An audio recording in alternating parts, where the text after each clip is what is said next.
bem, o debate com os candidatos à presidência está de volta. Este é o último bloco de perguntas dos eleitores presentes aqui no estúdio. E como cada candidato já abriu um bloco, nós vamos sortear um novo para ver quem começa a responder. Vamos lá? Geraldo Alckmin é o candidato que vai escolher o primeiro eleitor a responder nesse bloco. Meu nome é César Augusto Barbosa Pereira, trabalho com lavagem de veículos, moro em Porto Alegre, Rio Grande do Sul. César, por favor, a pergunta. Boa noite. Minha pergunta é sobre corrupção. Qual a solução para controlar mais rigorosamente o dinheiro público e acabar ou pelo menos diminuir com a corrupção? O César, não há nenhum país do mundo que tenha ido para frente se ele não erradicou essa praga da corrupção. Primeiro, pelo péssimo exemplo. A gente fica em casa dizendo para o filho, não pode mentir, não pode roubar. E a gente vê o quê? A prisão da Dona Maria, que pegou um pacote de margarina. E os criminosos do colarinho branco, todos soltos, leves e soltos aí andando pelo país. Então, primeiro exemplo, uma nação precisa ter princípios, precisa ter valores. Eu quero, César, abrir o meu coração com você. Eu viajei o Brasil inteiro, eu senti uma indignação. O povo está indignado com o que aconteceu no país nesses últimos anos e que continua acontecendo. A outra, o dinheiro da corrupção é o que falta na escola dela. É o que falta no hospital do filho dela, da mãe dela, da criança. É esse dinheiro da corrupção que acaba faltando no saneamento. Veja o que nós ouvimos aqui. O saneamento está ruim, o transporte está ruim, a educação está ruim, a saúde está ruim, a segurança está ruim. E onde é que está indo o dinheiro? O brasileiro trabalha janeiro, fevereiro, março, abril e maio. 40 segundos para o candidato Lula. Queria aconselhar que o povo brasileiro lesse o livro do nosso Cláudio Fontelli, que foi procurador-geral da República de 2003 a 2005.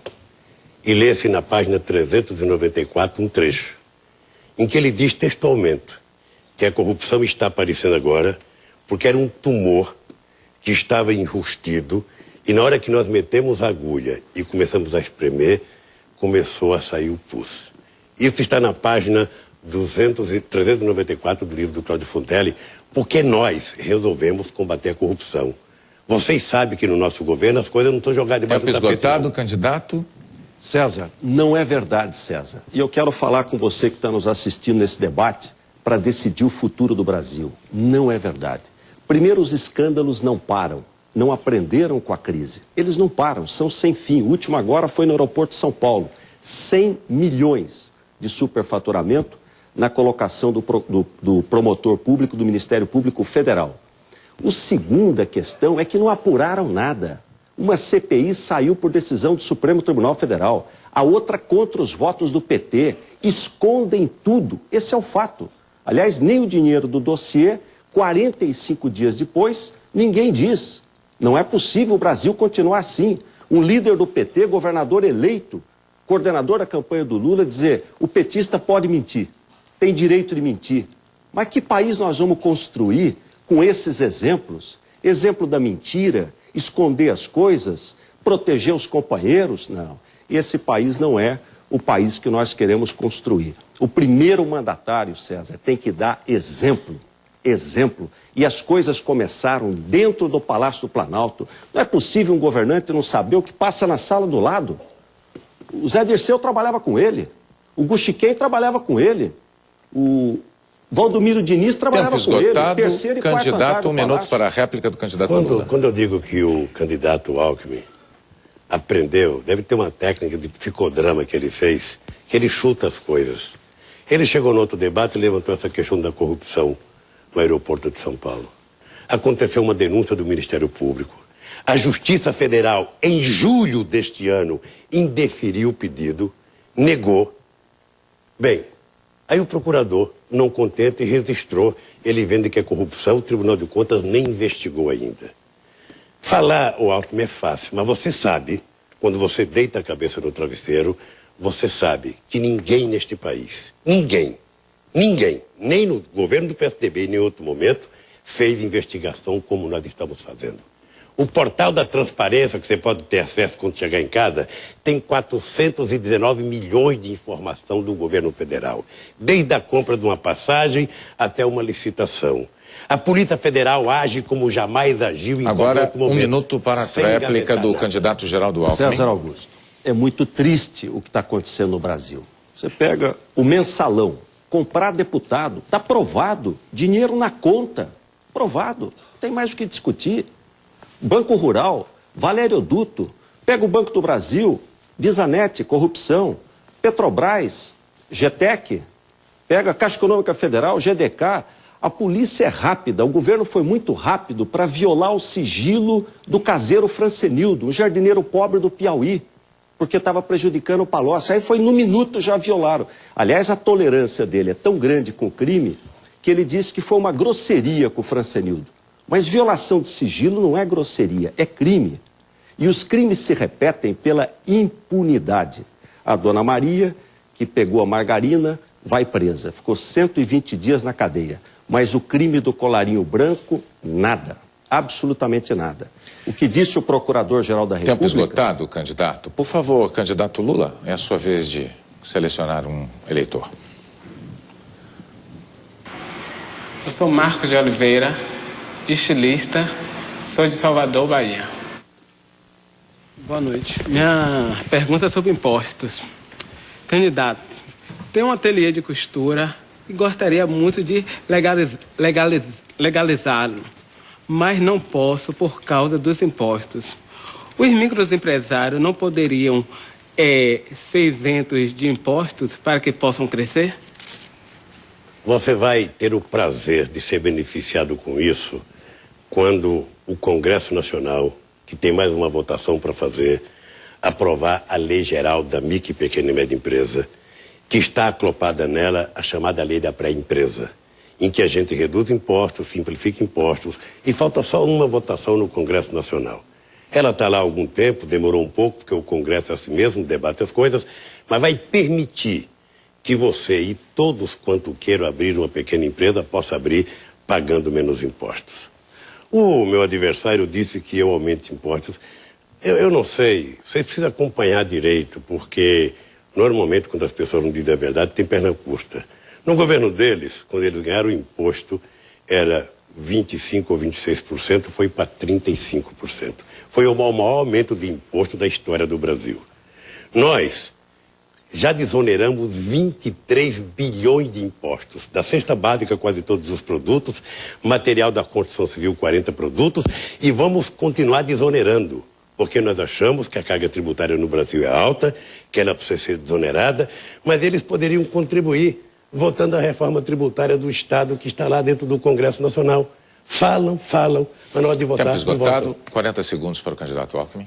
Olha, Marcos, microempresa não deve pagar imposto. Aliás, como governador, há 3 anos já é assim no meu estado, não paga nada. Microempresa é aquela que fatura até R$360 mil ano. Alíquota zero, não paga nada. Nós beneficiamos 525 mil microempresas. Não é discurso para o futuro, teve 4 anos e não fez. Já é assim, e é assim que deve ser. Apoiar o pequeno empreendedor, o microempresário, o pequeno empresário, reduzir as alíquotas de impostos. Eu tenho apreço... Lula, 1 minuto e 20, por favor. Meu querido, com muita sinceridade, eu às vezes fico assustado quando eu vejo os números que o meu adversário cita. O dado concreto é que neste país sequer tinha crédito para o pequeno empresário. Sequer tinha crédito para o microempreendedor nesse país. É só pegar a análise do que está acontecendo no Brasil nos últimos 4 anos, é que nós transformamos o crédito na possibilidade de um pequeno empreendedor se tornar cidadão. E você sabe que isso aconteceu com muita gente na Bahia e com muita gente em outros lugares do Brasil. Porque é a primeira vez que o BNDES destina uma parcela muito grande do dinheiro disponível que ele tem para ajudar o micro e pequeno empreendedor. E, obviamente, que a gente já poderia ter a redução de impostos, sabe, se tivesse sido aprovado. Mas não é para você ficar muito zangado não, porque a democracia exige que o Congresso discuta. É da parte da natureza do Congresso Nacional. Mas certamente o Congresso aprovará este ano ainda, tem 2 meses depois das eleições, e eu acho que os microempreendedores, a micro e pequena e média empresa, vão poder se livrar de muitos impostos hoje no Brasil. Um minuto, Olha, candidato. o fato é que o Brasil, que já tinha uma carga tributária altíssima, 35% do PIB, o trabalhador trabalha 5 meses para sustentar o governo, passou no atual governo para 38%. É o dobro da Argentina, o dobro do Chile, do México, da Venezuela. E para recapitular, para lembrar ele aumentou o PIS, aumentou a COFINS, aumentou o PASEP, aumentou a contribuição sobre o lucro líquido, criou imposto para importação. Eu reduzi de 200 produtos. E é isso que eu vou fazer no governo federal. São Paulo, eu reduzi o ICMS para 0. Trigo, farinha de trigo, pão, macarrão, bolacha sem recheio, alimento popular, o álcool do automóvel de 25% para 12%, 200 produtos para baixo. Governo federal, recapitulando, PIS, PASEP, COFINS, contribuição sobre lucro líquido, PIS e COFINS para importação, aumento de 3 pontos na carga tributária. O Brasil não cresce. Para a tréplica do candidato do PT. Jeito. Quando nós mandamos a reforma tributária para o Congresso Nacional em abril de 2003, com a assinatura dele, inclusive, era porque nós acreditávamos que eles falavam sério quando falavam de reforma tributária. O que aconteceu é que nós fizemos a reforma tributária da parte nacional e da parte dos estados até hoje não fez. Sabe por quê? Para fazer a guerra fiscal que ele fez. Outro dia eu vi no canal de televisão uma analista comparando o preço do imposto em São Paulo e em Minas Gerais. Ou seja, o Aécio deve ter se mexido com muita dor, porque, obviamente, que prejudica o investimento no Estado, que era uma coisa que o Mário Covas brigou a vida inteira para acabar, que era a guerra fiscal, e que ele introduziu ela em São Paulo. Se a gente votasse a reforma tributária que está no Congresso Nacional, assinada por ele e por mim, e por mais 26 governadores, a gente não teria guerra fiscal e o Brasil estaria muito mais tranquilo de imposto. Está terminada, então, esta rodada. Por favor, agora é a vez do candidato Alckmin selecionar um eleitor indeciso. Meu nome é Cristiane Anacleto, sou recepcionista, moro em Brasília, Distrito Federal. Boa noite. Minha pergunta é sobre habitação. Atualmente, participo de uma cooperativa habitacional, tentando conseguir minha casa própria, mas sem esperanças, pois sou assalariada. Para tentar um financiamento no banco, há uma exigência salarial que sempre que tento sou barrada. Qual a possibilidade de haver financiamento para as pessoas de baixa renda? Cristiane, eu fiz como governador um projeto, uma construção de 225 mil casas. E 80% delas foram para pessoas que ganham de 1 a 3 salários mínimos. A maioria dos financiamentos da área federal é para quem ganha mais. A pessoa não tem, com um salário, como é que ela vai fazer? No meu programa, a pessoa não pode pagar mais do que 15% do que ela ganha. Então, se ela ganhar um salário mínimo, R$350, ela vai pagar no máximo R$ 52,50 e vai ter acesso à sua casa, mesmo ganhando um salário. Então, eu vou, como presidente da República, e essa é uma prioridade para mim, fazer o quê? Colocar dinheiro na OGU, no Orçamento Geral da União, para subsidiar a taxa de juros, para poder ter um subsídio e a população de menor renda poder ter acesso à casa própria. Isso que você falou é a pura realidade. Quem ganha bastante tem financiamento, paga a correção monetária, paga o financiamento, mas tem.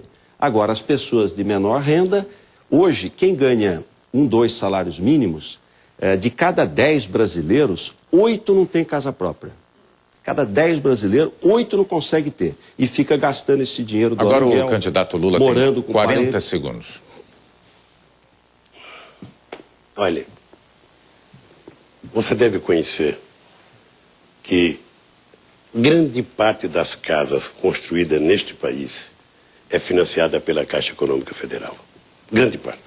E 73% das quase 900 mil casas, 588 prontas e 370 para acabar, foram construídas para quem ganha no máximo até 3 salários mínimos. Mais 250 mil que são substituindo palafitas, e mais 600 mil que são financiamento para reforma. Portanto, a Caixa Econômica está priorizando as pessoas que ganham até 3 Tempo salários mínimos. esgotado, candidato. 1 minuto e 20 para Alckmin. Olha, você perguntou bem. Você colocou o dedo na ferida. Quem ganha 1 salário, 2 salários, 3 salários, não consegue comprar casa. Mas é óbvio que não consegue. Por quê? Porque a prestação fica muito alta. E aí a pessoa não tem renda para poder comprar. A única maneira de fazer isso é o que nós fizemos. Dizer, olha, não importa quanto você ganha, você vai pagar 15% da sua renda. Então, se você ganhar 1 salário, é R$ 52,50. Se você ganhar R$400, você vai pagar R$60. Ou seja, não vai passar de 15% da renda. Para isso, o governo precisa pôr dinheiro. Ele precisa colocar além... A Caixa Econômica ela é dinheiro do trabalhador. É o FGTS. Então, o dinheiro vai e volta. É empréstimo. Não está fazendo favor para ninguém. É empréstimo. Você vai pagar juros. Agora, o que precisa é colocar recurso do orçamento para poder ajudar as famílias de menor renda. Esse aqui é o caminho que eu vejo. Eu pretendo, no meu programa habitacional, fazer o favela bairro, urbanizar a favela, trocar as casas de taipa das regiões do interior por casa de alvenaria e colocar recurso orçamentário, acabando com o desperdício, para poder ter um subsídio para quem ganha 1 salário, 2 salários, famílias de menor renda, poderem ter acesso à casa própria. 1 minuto para o candidato Lula. Olha, veja que interessante. Ele falou de 220 mil casas. Ele construiu 59 mil casas. Ele está contando desde 94, quando assumiram o governo Mário Covas. Mas o governo dele foi 59 mil casas. E quase nenhuma nos grandes centros urbanos que ele disse que vai resolver o problema. Quase nenhuma, quase tudo no interior. Você sabe que o ano passado foi aprovado no Congresso Nacional o primeiro projeto de lei de iniciativa popular. 1 bilhão de reais para que a gente construa casa para as pessoas mais pobres do país, aquelas que não podem pagar nenhum centavo. E nós fizemos uma opção de atender no primeiro momento as pessoas que moram em situação de palafitas, que é a situação mais degradante de um morador neste país. Você conhece palafita e sabe do que eu estou falando. As pessoas que moram em cima do mangue, em cima de estaca, e eu acho que isso nós vamos ter que resolver. 1 minuto para o candidato Alckmin. Olha, a realidade é a seguinte, e eu sou cauteloso com os números, eu tenho apreço pela verdade, então fui checar direitinho. Nós não temos dinheiro do Fundo de Garantia Tempo de Serviço, esse é federal, é dinheiro do trabalhador, o Estado não tem. Nós somos um dos poucos estados que aplica 1% do ICMS em moradia. Então esse ano vai dar R$1 bilhão em moradia, 1 bilhão. Capital, interior, litoral, todo o estado, apartamento, casa, mutirão, todos os tipos, 1 bilhão. Já aplicamos 75%. Eu fui ver no Orçamento Geral da União. Sabe quanto o governo federal aplicou até agora? Um orçamento que é 8 vezes maior do que do Estado brasileiro? 45 milhões. Como é que pode? Mas é discurso. Na prática, onde é que está o dinheiro? Prioridades sem orçamento, sem recurso, é discurso. Priorizar é colocar dinheiro. Orçamento Geral da União não gastou 45 milhões para o Brasil inteiro. Candidato Lula, falta só mais um quadradinho. Podemos Vamos continuar ver quem esse será debate. o eleitor a fazer a pergunta. Jones Souza Silva, auxiliar de acabamento gráficos, São Paulo. Boa noite. Minha pergunta é sobre legislação trabalhista. Neste fim de ano, o meu vizinho vai receber o 13º salário por ter a carteira assinada. Eu saio junto com ele para trabalhar e volto quase no mesmo horário. Perdão, você podia repetir? Eu queria só que o microfone se... O candidato não está ouvindo a pergunta. Ok. Ele se queixa. A minha pergunta é sobre legislação trabalhista. Neste fim de ano, o meu vizinho vai receber o 13º salário por ter carteira assinada. Eu saio junto com ele para trabalhar e volto quase no mesmo horário, mas não vou receber o 13º salário por não ter carteira assinada. O que o senhor propõe para mudar esse quadro? Veja, primeiro é preciso que haja uma revolução no mundo do trabalho para que o trabalhador todos tenha carteira profissional assinada. Até 1980, nós tínhamos uma grande maioria de trabalhadores brasileiros com carteira profissional assinada. Depois da década perdida, entre 80 e 90, e depois da década perdida entre 90 e 2000, a gente começou a ter muita gente trabalhando de bico, trabalhando de camelô. É por isso que eu disse agora há pouco que mandamos para o Congresso Nacional um projeto chamado Pré-Empresa, que era para a gente qualificar um simples vendedor de cachorro-quente no centro de São Paulo. Ele apenas simbolicamente, ele iria pagar uma coisa, não ia pagar fundo de garantia, pagar uma coisa para a Previdência de 1 ou 2%, para que ele pudesse se constituir enquanto empregado formal, ter segurança, ter seguridade social. Obviamente que na hora que a gente trabalhar para crescer a economia, e a proposta que está no Congresso Nacional de todos os partidos políticos, da gente cobrar a Previdência pelo faturamento, você vai facilitar com que as pessoas tenham emprego de carteira profissional assinada. Que esse é um desejo. Já foram 5.700.000 dos 7.600.000 que nós criamos, e nós pretendemos dobrar, porque a carteira profissional garanta a cidadania das pessoas. Tempo esgotado, candidato Alckmin. Hoje, mais da metade dos trabalhadores no Brasil estão na economia informal, ou seja, não tem carteira assinada, não tem a proteção da Previdência Social e é o trabalhador mais pobre. É aquele para o qual o governo precisa fazer o maior empenho, Eu vou trabalhar nessa questão. Primeiro, o Brasil crescer. O Brasil pode crescer 5%, 6% do PIB, não há razão para não crescer num cenário tão bom internacional como o que nós estamos vivendo. Reduzir imposto, o governo ter mais eficiência no gasto público, gastar melhor, baixar juros, ter uma política ativa do governo. Candidato Lula. O Brasil não pode ficar dependendo da economia boa lá fora para ele crescer. Ele vai crescer à medida que ele tem um mercado interno funcionando bem. E o que nós provamos? Que é possível você crescer a sua política de exportação com o crescimento do mercado de massa aqui dentro.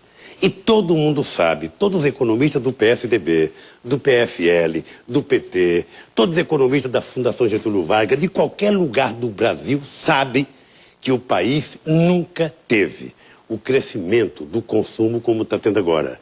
Nunca. Porque significa que a economia interna está crescendo. Não está crescendo o tanto que eu queria, porque também não tem mágica para a economia crescer. Vocês estão lembrados da quantidade de plano que se inventou no Brasil?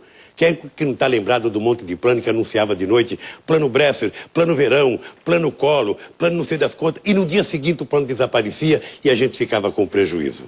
Nós, ao invés de fazer uma mágica, resolvemos fazer seriedade. E hoje eu posso dizer para vocês, não há momento na história da República Brasileira em que a economia tenha um conjunto de fatores tão corretos e tão articulados entre si que permita a gente ter o juro caindo, a inflação caindo, o preço do alimento caindo Tempo esgotado. E o emprego crescendo. 1 minuto para a réplica.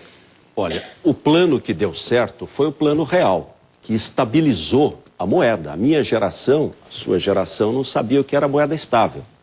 Então, eles votaram contra o plano real. O PT votou contra o plano real. Hoje se vangloria da estabilidade de preço, mas votou contra o plano real. E não é possível a gente achar que é uma maravilha o Brasil ser o penúltimo da América Latina, só crescer mais que o Haiti. Por que nós somos condenados a crescer 2%, o jovem não poder ter oportunidade? Esse é o meu compromisso. Eu sei o que é o salário. Meu primeiro saláriozinho com o professor, como aquilo fez bem para mim. Eu vou reduzir os encargos sobre a folha para estimular mais emprego e a formalização do emprego, diminuir a burocracia para que as empresas possam ter mais formalidade, proteger o seu trabalhador e o Brasil crescer. País forte é país que cresce. Nós não podemos jogar a agenda do crescimento fora. Quer dizer, o Brasil tem que ter Tempo esgotado, candidato. o crescimento. 1 minuto para a tréplica. Bom, você sabe que eles governam o Brasil pelo menos há 500 anos. Quando o Cabral chegou aqui, já era gente deles. E nunca conseguiram mudar. A estabilidade que eles falam do Plano Real é verdade. É uma estabilidade que deu certo em 2004 e 2005, em 1994, 95, e em 1998 quebrou o Brasil. Quebrou. 2 vezes o Brasil quebrou. A ponto do ministro da Fazenda e do presidente do Banco Central, todo final de ano tinha que correr para Washington para pegar dinheiro emprestado do FMI. Hoje, o FMI não está mais no Brasil. porque nós devolvemos o dinheiro, não precisamos do dinheiro, temos reservas para poder aguentar a marimba. O Brasil tem 75 bilhões de reservas, a economia está crescendo e vai crescer muito mais, porque eles sabem que se tem uma pessoa nesse país Tempo preocupada esgotado. com o mundo do trabalho, sou eu, está e não eles. encerrado aqui o penúltimo bloco. A gente volta depois do intervalo com o último bloco do debate.